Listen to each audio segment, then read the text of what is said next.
Bonjour à tous, il est 12h30 dans la commune de Port-Bouët, partout en Côte d'Ivoire. Merci de suivre le temps d'information sur RTI 2.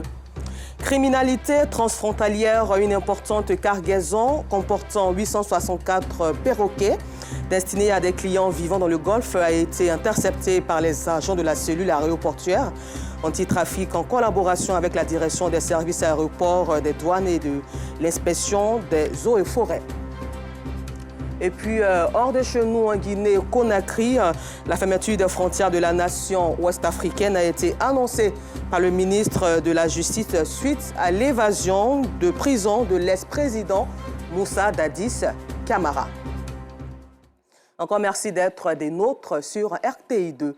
Le mardi dernier, une importante cargaison comportant 864 perroquets a été interceptée par les agents de la cellule aéroportuaire anti-trafic en collaboration avec la direction des services aéroports, des douanes et l'inspection des eaux et forêts.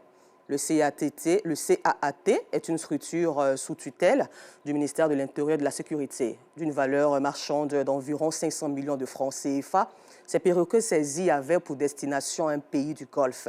Bien heureusement que ce coup de filet des forces de sécurité ivoiriennes vient sauver des animaux en voie de disparition en Afrique. Les précisions de Clément Boko. Aéroport international Félix Houphouët-Boigny d'Abidjan. C'est aux environs de 17h ce mardi 31 octobre que 6 caissons en provenance de Bamako au Mali ont été interceptés. C'est une saisie de perroquets. Ces perroquets ont été pris donc par les douanes ivoiriennes. Les douanes ivoiriennes, sachant que c'est du ressort des eaux et forêts et de la CAT, ont saisi donc les services des eaux et forêts de l'aéroport et de la CAT, qui est la cellule aéroportuaire anti-trafic. Au total, ont été saisis 864 perroquets. On a 2 types de perroquets dedans. Nous avons 548 perroquets qu'on appelle les perroquets Youyou du Sénégal. Et nous avons 316 perroquets qui sont des perroquets Timnet. Les perroquets sont protégés par une convention internationale qui a été prise depuis 1973. Cette convention qui est appelée le CITES, qui est la convention sur le commerce international des espèces de faune et de flore sauvages menacées d'extinction. Si nous l'avons ratifiée, que nous sommes rentrés dans cette convention, il faut l'appliquer. Et les agents ne font que l'appliquer. Donc il faudrait que la communauté nationale, internationale, tous ceux qui habitent avec nous, sachent qu'avoir un perroquet, c'est-à-dire faire le commerce, la traite de perroquets est un crime. C'est un crime, alors c'est sanctionné comme tel. Sur le marché international, le perroquet fait 750 €. 750 €, quand vous faites la multiplication 750 € et 864 oiseaux saisis, ça va nous donner un montant de 648 000 €. En CFA, nous sommes à 425 88 000, pratiquement un demi-milliard. Fantastiques animaux de compagnie, ces perroquets étaient destinés à finir leur vie dans les salons feutrés des pays du Golfe. Mais la vigilance des éléments de la cellule aéroportuaire anti-trafic 4, un démembrement du CILAD, comité interministériel de lutte antidrogue émanant du ministère de l'Intérieur et de la Sécurité, a permis d'intercepter la marchandise frauduleuse et l'ont aussitôt mise à la disposition du zoo d'Abidjan. Mais les dégâts sont énormes. Plus d'une centaine d'oiseaux sont morts à peine arrivés au zoo. Les responsables du zoo d'Abidjan se battent à présent avec leurs maigres moyens pour préserver ce qui reste de ce désastre perpétré sur une espèce aussi fragile. Tout en saluant l'action de la CAT, le secrétaire général du CILAD rappelle les missions de la cellule. Et ce qui est intéressant, c'est qu'en son sein, il y a aussi bien des policiers, des douaniers, des gendarmes et des agents des eaux et forêts. Elle travaille aussi pour tout ce qui est produit de contrebande, c'est-à-dire les métaux précieux, les crimes phoniques, les crimes de flore, tout ce qui est crime aujourd'hui classé par la convention, par les différentes conventions comme le CITES, comme la convention de Palerme, et lutte contre toutes ces substances-là. Pour l'heure, les personnes interpellées sont aux mains de la justice et doivent répondre de leurs actes devant les tribunaux. Une action de nos forces de sécurité à saluer.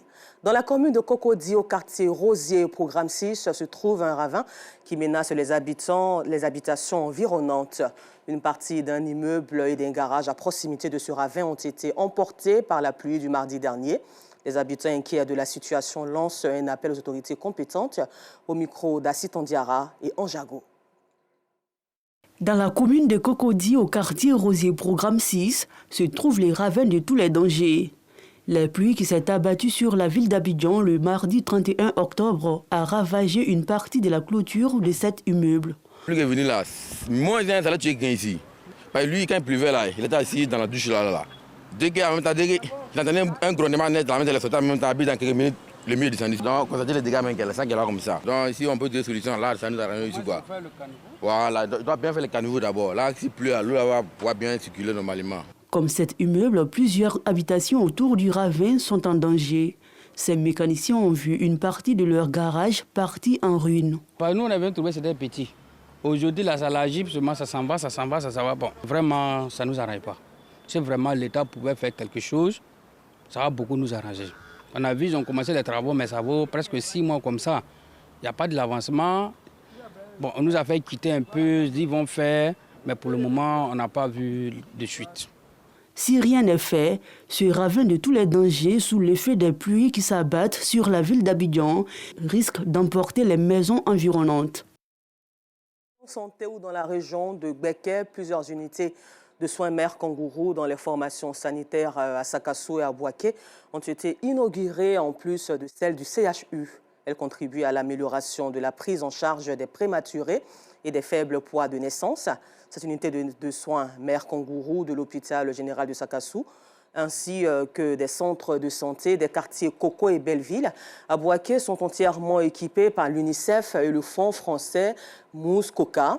Ces unités représentent à ce jour les 13e, 14e et 15e du genre dans le pays. Le reportage de Boubacar Silla de RTI Bouaké est commenté par Soro Corona. Dans la région de Gbeke, l'hôpital général de Sakassou et les centres de santé urbains des quartiers Coco et Belleville à Bouaké disposent désormais d'une unité de soins mères kangourous.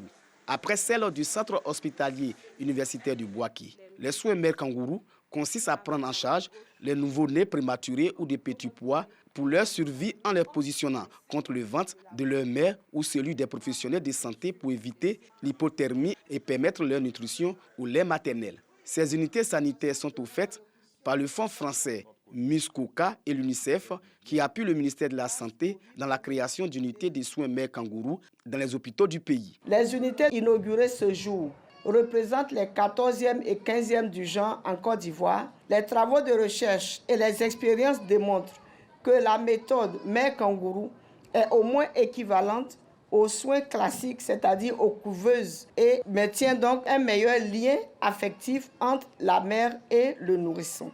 Pour la directrice régionale de la santé, ces unités faciliteront la prise en charge sanitaire des enfants prématurés et de leurs mères. Pour tout enfant qui naît avec un faible poids de naissance ou un prématuré, n'hésitez plus, nous avons des personnes bien formées pour s'en occuper. En prélude à la mise en service de ces unités, 50 prestataires de soins ont été formés aux soins mères kangourous. Un renforcement des capacités pour offrir dans les structures sanitaires bénéficiaires des soins de qualité aux bébés prématurés. Selon l'UNICEF, en Côte d'Ivoire, de 2019 à 2022, sur 2391 nouveaux-nés prématurés et de faibles poids reçus dans les unités mères kangourous, 2274 ont survécu grâce à cette méthode, soit un succès de 95%. À Abidjan, ici, la Fédération ivoirienne des petites et moyennes entreprises a organisé une conférence de presse ce vendredi 3 novembre à son siège social. C'est à Cocody, Vallon. Objectif, annoncer la 9e édition des Journées nationales promotionnelles des petites et moyennes entreprises prévues les 24, 25 et 26 novembre prochains. Ce rendez-vous annuel de l'édition 2023 est placé sous le thème « La franchise comme modèle de développement des PME pour le commerce international » et c'était en présence de Yacouba Koulibaly. Offrir des opportunités pour la promotion et la dynamisation des activités des petites et moyennes entreprises en Côte d'Ivoire. C'est tout le sens de l'organisation d'une conférence de presse en prélude à la 9e édition des Journées nationales promotionnelles des PME par la Fédération ivoirienne des petites et moyennes entreprises FIPME. Nous voulons donc interpeller toutes ces PME-là pour qu'elles viennent participer. Parce qu'aujourd'hui, elles vont sortir avec beaucoup d'informations, avec beaucoup d'enseignements, avec également beaucoup d'expérience qu'elles pourront donc capitaliser, non seulement pour elles-mêmes, mais également pour le développement donc, de notre pays. Une initiative saluée par des membres. C'est une initiative qui est très noble parce qu'il faut reconnaître que toute structure doit avoir une activité phare. Ça pourra permettre aux PME de renouer avec leurs traditions, de rencontrer les décideurs, les partenaires pour mieux envisager leurs activités les années à venir. Ce rendez-vous prévu du 24 au 26 novembre prochain vise également à célébrer les acteurs clés de l'économie ivoirienne et débattre les thématiques relatives au développement des PME. L'ONG Believe Indem apporte du sourire. Elle a distribué des kits scolaires aux enfants autistes d'Aboisseau. Cette initiative vise à soutenir ces enfants parfois marginalisés par la société. La rencontre s'est tenue en présence de plusieurs cadres d'Aboisseau. Assistant Diarra pour le reportage. Ces enfants atteints de troubles du spectre autistique, appelés communément enfants autistes, sont parfois marginalisés et ignorés par la société.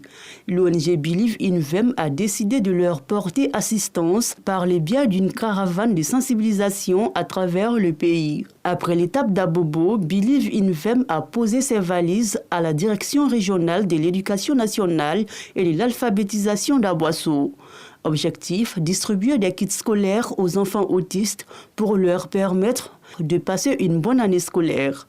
Aujourd'hui, nous avons fait le volet humanitaire. Elle précède le volet pédagogique qui sera le suivi et l'encadrement de ces enfants. Plusieurs sujets ont été abordés au cours de cette conférence par les organisateurs et les responsables de la pédagogie d'Aboisseau. Une initiative appréciée par les représentants de la DRINA. Il n'a pas manqué de féliciter les membres de l'ONG Believe Indem. Nous sommes très heureux d'avoir abrité cette cérémonie.